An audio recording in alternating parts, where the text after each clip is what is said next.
Donovan Mitchell is a Cav now. Patrick Beverley has some wild comments to say about his new teammates, and Lonzo Ball will not be ready to go. We'll talk about all this and more on another episode of.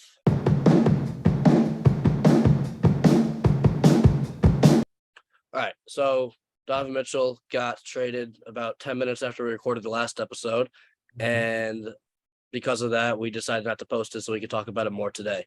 What are your initial thoughts on that trade?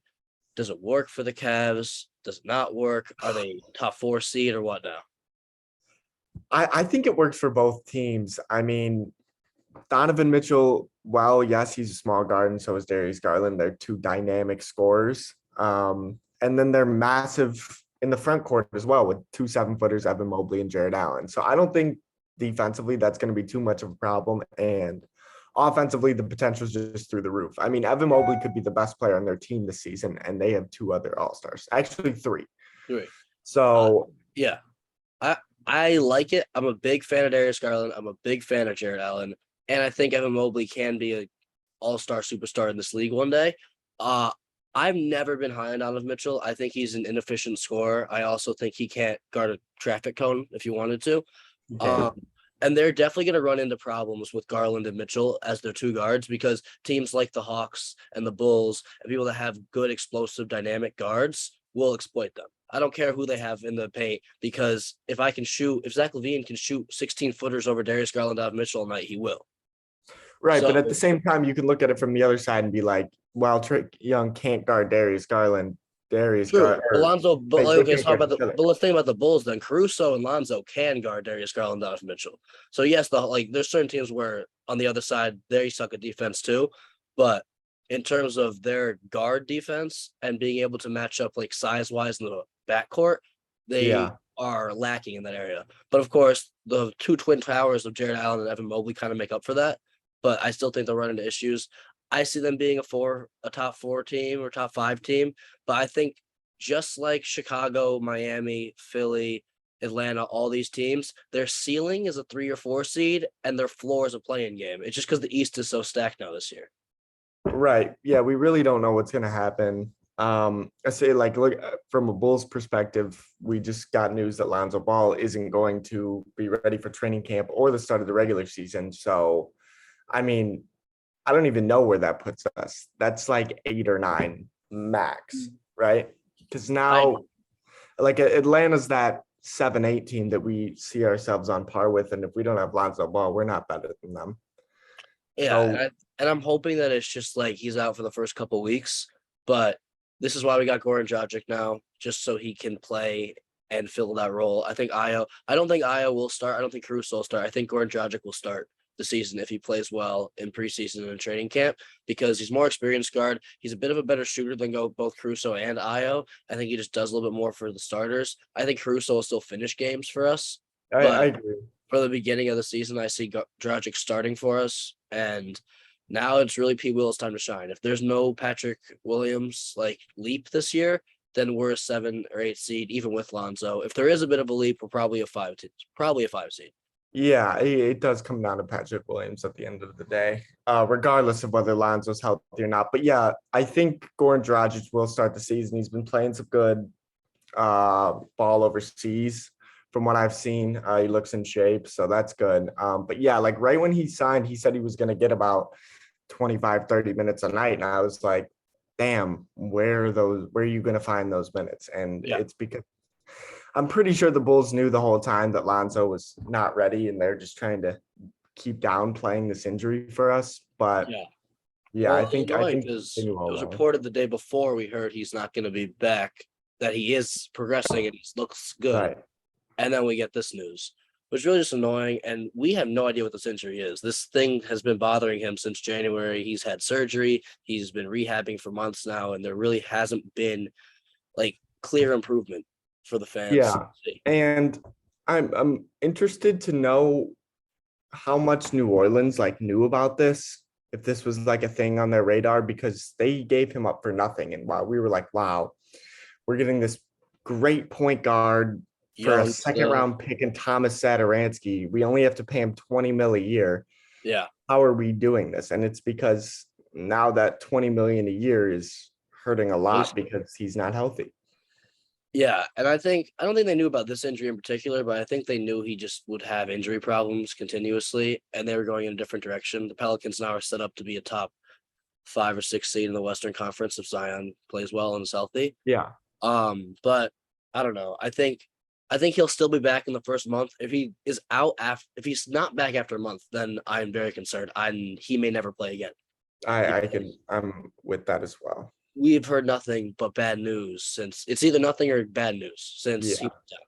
And the good news just seems to be fake. So like, I don't know. Yeah, it's a scary situation though, for sure. It is. Let's move to Pat Bev, and it's really not about yes, he got traded to the Lakers, and that's great, but it's the comments he made 2 days ago. He said, reporter asked him, how's it feel to play with LeBron and AD? He goes, they're playing with me. I made the playoffs. They didn't. What is he doing? Why? I don't know. Currently, he's the backup point guard for their team still, I think. Yep. He sucks.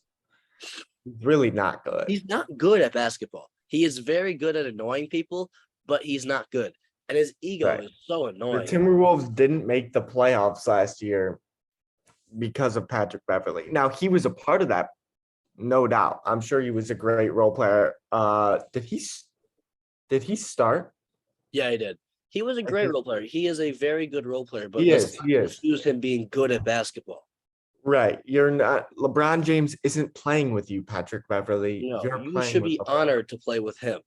Don't start saying stuff like that. The only person who can say about that is Russell Westbrook because he's a bum too. But that dynamic will be interesting. They still definitely don't like each other. I think they're putting on a face for the media right now. But yeah, a lot of people I haven't seen a lot of people talk about that aspect of it. Russell Westbrook had like a 400 game Iron Man streak that Patrick Beverley broke by diving into his leg when Westbrook's about to call a timeout and tears in the playoffs and tears his meniscus, right? Yeah. Something like that. No, that's exactly doing that. And they hate each other. And he's done it they've had similar run-ins since too. And now they're just teammates. Yeah, it's ridiculous. But Pat Bev has a history of just having a big ego and he running his mouth. Remember he went on First Take to talk about Chris Paul and just shat on Chris Paul for an hour.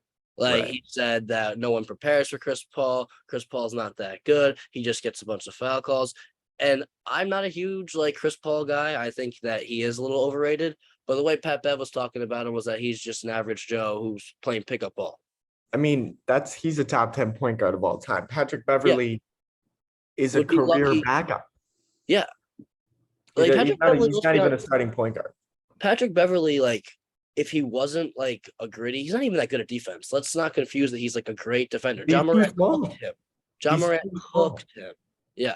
He just talks away with stuff because of his reputation as well. I see he can talk shit to the refs. And if Pat Bev couldn't talk shit and he was anything worse than the average defender that he was, he'd be out of the league.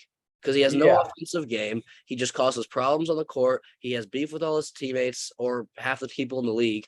And he runs his mouth like he is a top 10 player in the league when he's not even a top 100 player in the league. Right. How motivated do you think Chris Paul is to just destroy the Lakers next year? And I hope he does.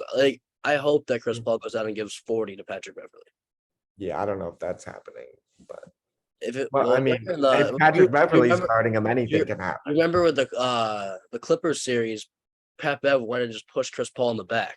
Yeah, shove him. After Chris Paul gave them 42 points. That doesn't get talked about either. He literally just walked up and shoved him in the back. Yep. Nobody really cared. I think was that the game. I was thinking about that with. Wait, what did you say? Was that the game that Chris had 40 and they won in game 6? Yeah, they were. Chris Paul was saucing them up. Well, I think Pat Bev's just salty, which is why he just talks shit. Yeah, I was thinking about. Remember the play last year where Jokic just shouldered Morris? Yeah, Morris is out for 5 months. He couldn't play basketball anymore, and Jokic got a 1-game suspension because they just didn't care. No, they did not. Or were they even Morris is out 5 months. Yeah, you're out. You're out 1 game. Jokic, go back and try and win MVP. Jokic was provoked though. Like, Oh yeah, Markieff Morris wasn't deserving of that, but he wasn't deserving of nothing.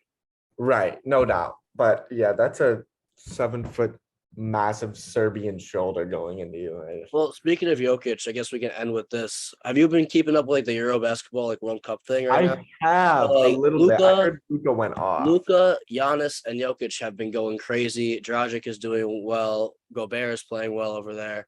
But I saw Gobert dunk on this someone. raises an interesting question. Do you think that the best of the best comes from Europe now, or from like not the United States, or do you still think that the best of the best is coming from the United States and in the future?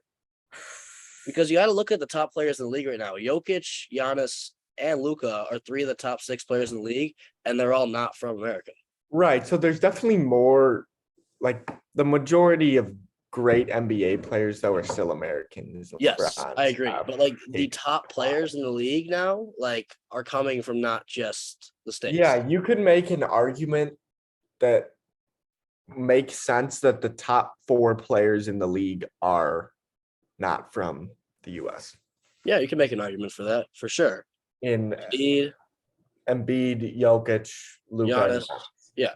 And if those are your top, and if those are definitely some people's top 4, but all 4 of them are in the top 6 in the league right now. Right. Yeah, and they are. They're top 6. I don't know. The talent from Europe and around the world, and like, you know, Embiid's from somewhere in Africa, I'm pretty sure. But the talent just keeps getting better. Yeah. And it's interesting because the last 4 MVPs have been Giannis and Jokic have won those 4. Right. And neither of them are American. And like we can't even forget about the future GOAT coming next year, a player who I want the Bulls to trade everybody for. Please do it. Victor Wembanyama's from France. He's going to be a fucking monster. He's going to be so good. I think he's going to run into injury problems. I think he's going to be very good. I think he's going to be very, very good. Go watch film on him. Like, go watch and watch how he lands. Just watch how he lands. It's different than Chet and Porzingis, I swear. Right. It's like elegant. Okay, go watch. But he's not playing right now because of an injury. At the moment, he is not playing due to an injury already. What injury? So I think that he'll run into less injury problems, but he's still gonna face. It's like an unavoidable thing. Because Victor is 7'5", he's gonna bang with centers, so he's gonna dominate on the offensive end because no one will be able to guard him. But I don't know if he's gonna be able to play games. He's gonna be very injury prone. Yeah, I mean, we don't even get to watch the lesser version of him and Chet Holmgren this year because of injuries. It's a big thing when they have foot problems or any leg injuries. Like it's not good for tall guys like that. And I'm hoping that he doesn't get hurt at all, because if he stays healthy, he is going to be a top 5 player in this league in his first 5 years in the NBA. Yeah, like it's what we saw from Porzingis too. When Porzingis was like his rookie year, we're like, wow, this is one of the best two-way players in the league. Like he does everything. And we thought he would be great, and then he just didn't get better and got injured. Right, and he got hurt, and then he was less explosive. So like he couldn't do anything but shoot 45-foot threes. I swear, he just chucks them now. And Victor has a more developed skill set already than Porzingis had. Right. He can handle. He can still shoot. Finisher. I think he's a better rim protector. He is ridiculous. He's a very good rim protector. And prime Porzingis, maybe not, because I mean we've seen prime Porzingis in the league. We haven't seen prime Victor, but that wasn't even prime Porzingis. That was just pre-injury Porzingis. Right. It wasn't. I wish we could, but like he's one of those stories similar to Derrick Rose, where I wish we could have seen him not get hurt. Yeah, that could have been a very, very good NBA career. It's just so rare for like super skinny, super skilled big men to just come in the league and succeed for 10 plus years. That doesn't happen. Yeah, it's just rare. And if it does, you're Kareem or something like that. You know, like you're insane. But it just I agree. So we're less than a month away now from Bulls preseason. More and more NBA news is coming out as the season gets closer. Schedule came out 2 weeks ago now. I'm not a fan of the Christmas Day games at all, but I don't like them either. I think that teams like the Clippers and the Bulls and teams like that should have a game, and not the Knicks and not the Lakers. I know it's LeBron James, but the Lakers didn't make the playoffs last year. Like, let's give the games to people that deserve them. I wrote a I did an assignment on this today. New York is coming up on the 50-year anniversary of their last championship title. Yeah. 1973. That's tough. Hey, they got the mid-3 now in New York, so they're rearing The to go.